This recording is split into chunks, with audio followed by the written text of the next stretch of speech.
हो सके तो क्षमा करना भाभी माँ। महारानी सीता, आपके समर्पण,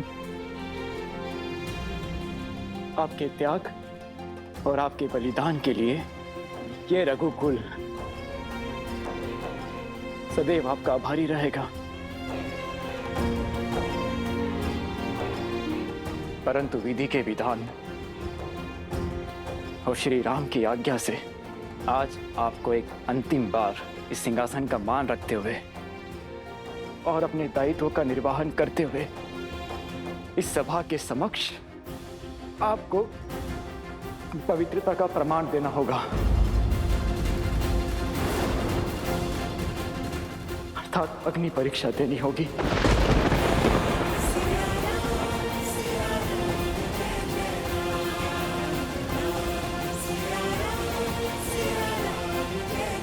ताकि आप पर उठने वाली एक भी उंगली शेष न रहे, आपके पावन आंचल पर एक भी लगने वाला कलंक शेष न रहे। आने वाले युग आपको सम्मान की दृष्टि से देखे,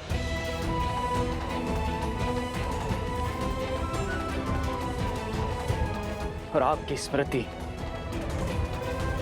सतीत्व की परिभाषा बने, ना कि किसी के फैलाए लोक अपवाद का अर्थ बने।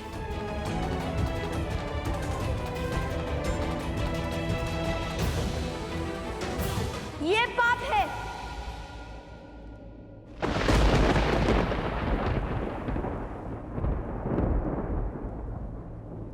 ये हमारी माता का अपमान है। लवकुश,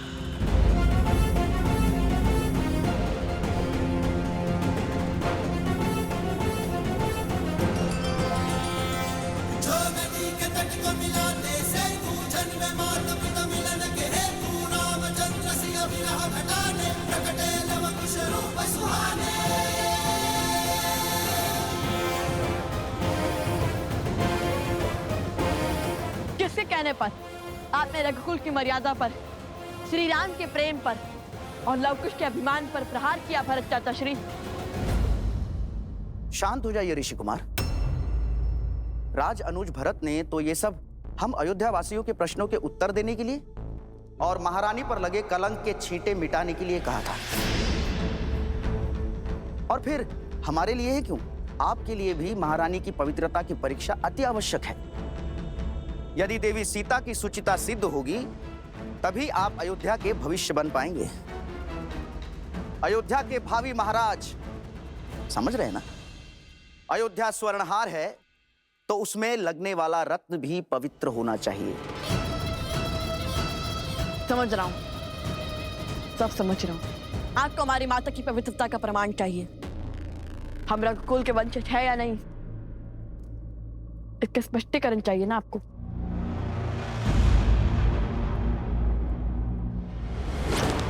सत्य कहा, रत्न और स्वर्ण दोनों शुद्ध होने चाहिए ताकि हार भी शुद्ध ही हो। किंतु हमें यह बताइए कि हमारी माता की पवित्रता का प्रमाण मांगने वाले स्वयं कितने पवित्र हैं?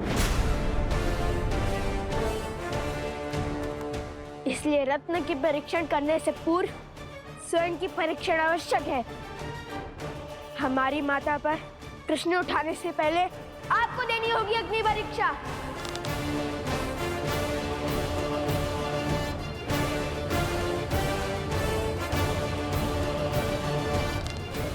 अग्निअस्त्र, अग्नियास्त्र।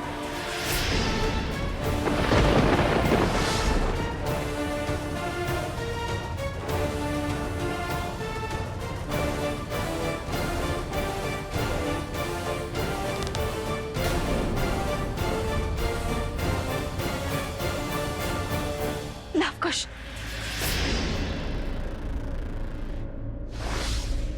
अग्निअस्त्र आह्वान का दुस्साहस कैसे किया तुम दोनों ने? क्या यही सीखा है तुमने भगवान वाल्मीकि से? क्या यही सीख दी है मैंने तुम्हें कि अपनी शक्तियों का उपयोग अधर्म और अनिष्ट के लिए करो? और तो और क्रोध में तुम ये भी भूल गए कि इस क्षण तुम कहाँ हो और किसके समक्ष हो?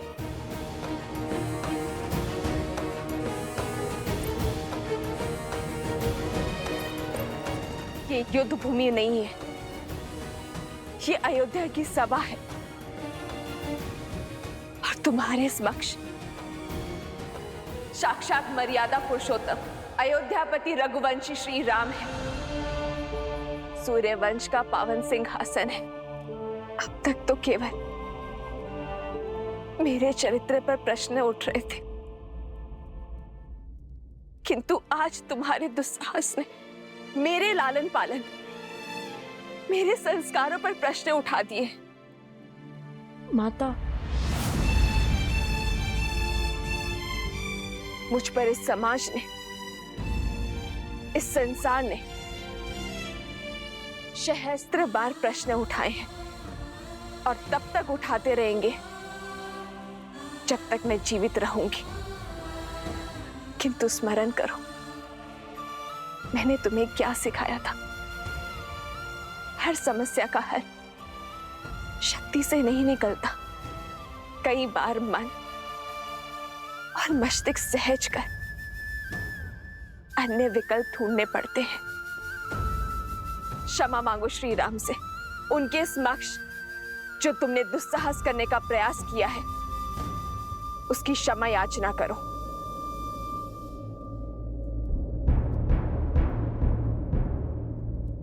हमसे भूल हुई महाराज राम, कृपया हमें क्षमा कर दीजिए। किंतु हम क्या करते? हमारा उद्देश्य ही तो माता सीता और अपने पिताश्री को एक करना था, उनके वियोग का अंत करना था। कहाँ अयोध्या से राम के मिलन का महोत्सव बनाने को थी और कहाँ पुनः हमारी माता पर प्रश्नों की बौछार होने लगी। उनके पावन चरित्र तार तार होने लगे। क्यों महाराज, क्यों?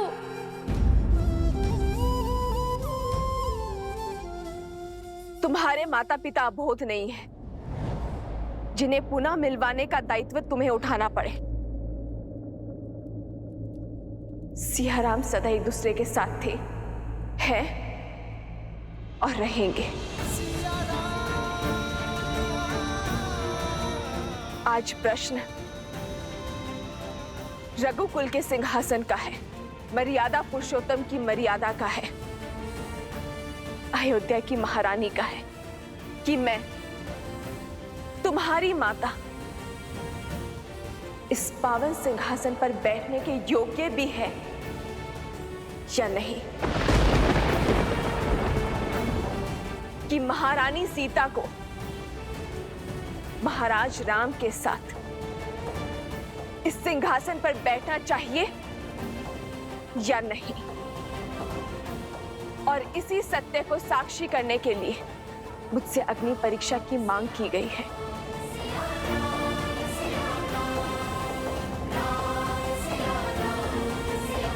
आपके आदेश और भगवान वाल्मीकि की आज्ञा से ही मैं यहां आई हूं श्री राम। और आज इस सभा में उपस्थित हर जन, मुझ पर संशय उठाने वाले हर मन को यह बताना चाहती हूं कि भगवान वाल्मीकि जी का कहना है, अग्नि परीक्षा के संदर्भ में मेरा जो भी निर्णय होगा उन्हें वो स्वीकार होगा, कि एक स्त्री होने के नाते मैं जो भी निर्णय लूंगी वो उसके पक्षधर होंगे।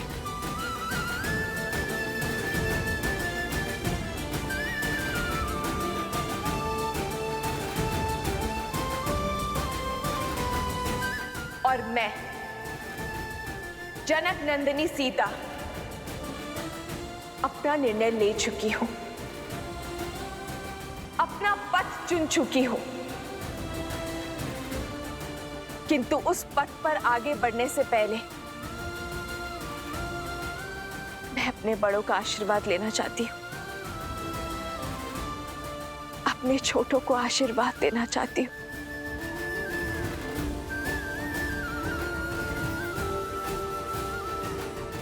अपने पति श्री राम से आज्ञा लेना चाहती हूं।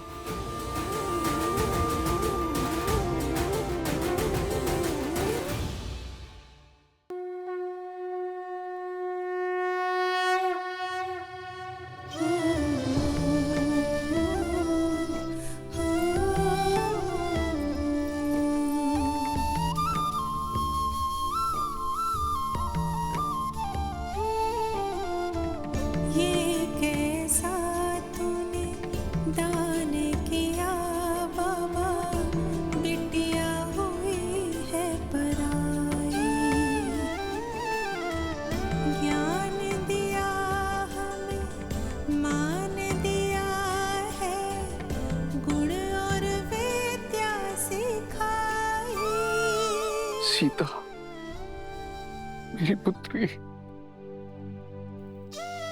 अपने पिता को क्षमा कर दो,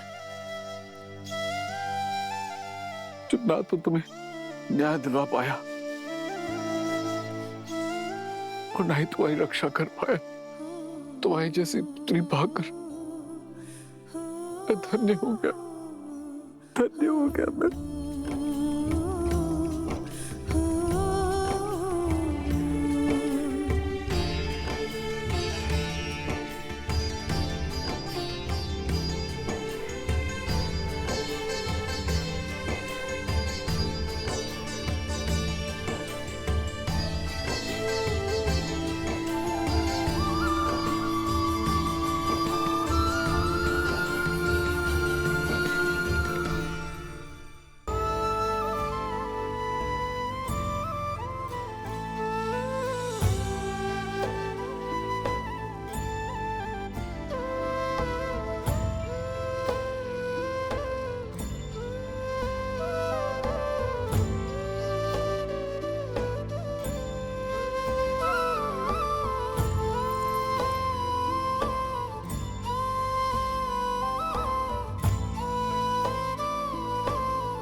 सबसे मेल मिलाप हो गया हो महारानी, तो शीघ्र ही अपनी अग्नि परीक्षा दीजिए और अपनी पवित्रता सिद्ध कीजिए।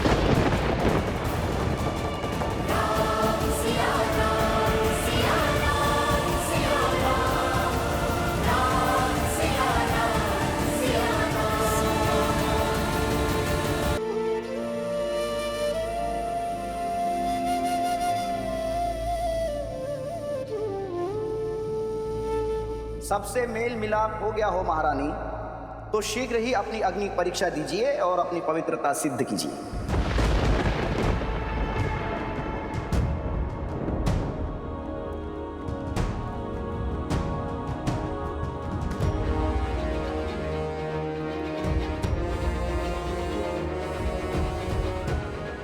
कौन सी अग्नि परीक्षा चाहते हैं आप भद्र? स्पष्ट कीजिए, क्योंकि स्त्रियों की परीक्षा तो उनके जन्म से ही आरंभ हो जाती है। उन्हें पुत्री बनकर भी परीक्षा देनी पड़ती है।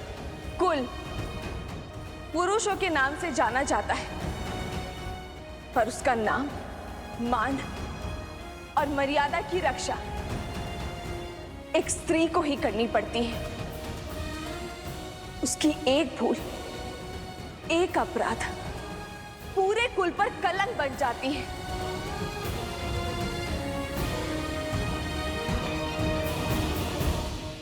पत्नी बनकर फिर अग्नि परीक्षा देनी पड़ती है। अपना अस्तित्व भूलकर पति के अस्तित्व का आकार बढ़ाना पड़ता है। कुल वधू बनकर एक नए कुल की परंपरा के पालन करने में एक नींव की ईंट बनकर खड़ा होना पड़ता है। माता बनने के बाद भी परीक्षा समाप्त नहीं होती। वंशजों को जन्म वो देती है, पर वंशज वो पिता के कहे जाते हैं। संस्कार वही देती है, पर अधिकार की रक्षा वो पितृकुल की करते हैं। परंतु क्यों हर बार परीक्षा सिद्ध करने का ये दंड, पवित्रता सिद्ध करने का ये कर्तव्य रूपी हलाहल स्त्री को ही पीना पड़ता है? ये सब स्त्री का ही दायित्व क्यों है?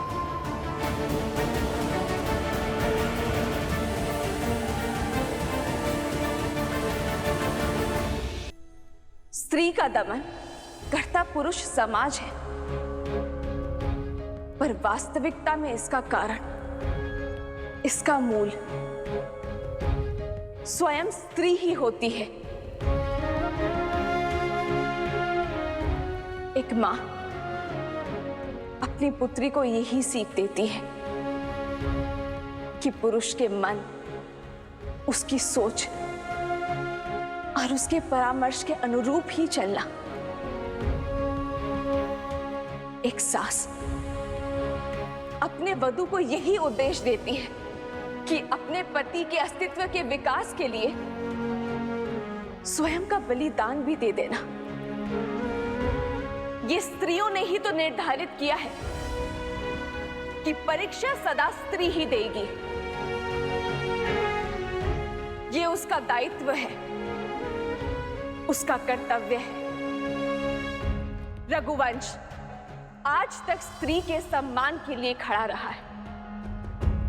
महाराज अज ने अपने पत्नी के प्रेम और स्नेह में अपने प्राण त्याग दिए। पिता महाराज दशरथ ने अपने पत्नी को दिए वचन के लिए अपने प्राण त्याग दिए। श्री राम ने स्त्री के माता रूप के लिए महल त्याग कर वनवास भोगा, फिर स्त्री के पत्नी रूप के लिए दशानन से युद्ध छेड़ा और फिर उसी स्त्री के लिए महलों में रहकर भी वियोग का दंश सहा। इसीलिए आज रघुकुल की ये स्त्री, मैं सीता,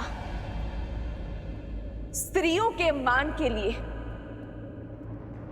अपना एक पग आगे बढ़ाऊंगी, एक नया उदाहरण स्थापित करूंगी। आज अग्नि परीक्षा का ये अंतिम दंश सहकर मैं बड़े ही सुख के साथ सदा सदा के लिए उस सिंहासन पर बैठ सकती हूं। अपने पर, अपने पुत्रों पर लगे हर कलंक को मिटा सकती हूं, किंतु मैं ऐसा नहीं करूंगी। मैं ये अग्नि परीक्षा स्वीकार नहीं करूंगी।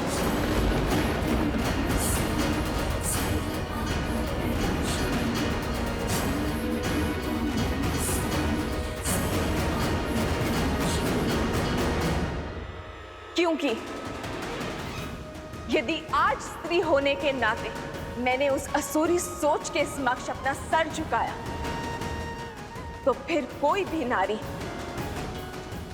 अपना सर नहीं उठा पाएगी।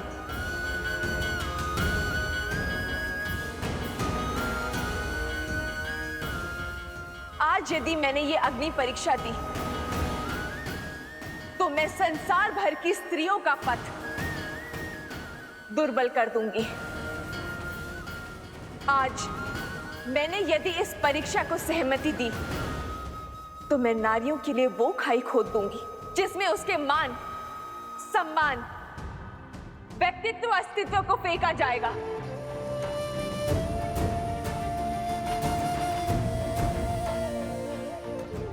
आज एक स्त्री पुरुषों के अहंकार को शांत करने के लिए ये अग्नि परीक्षा नहीं देगी, ये बलिदान नहीं देगी, अग्नि परीक्षा स्वीकार नहीं करेगी, ताकि भविष्य में किसी भी स्त्री को इस अग्नि परीक्षा का घाव ना भोगना पड़े। महारानी सीता की, महारानी सीता की, महारानी सीता की।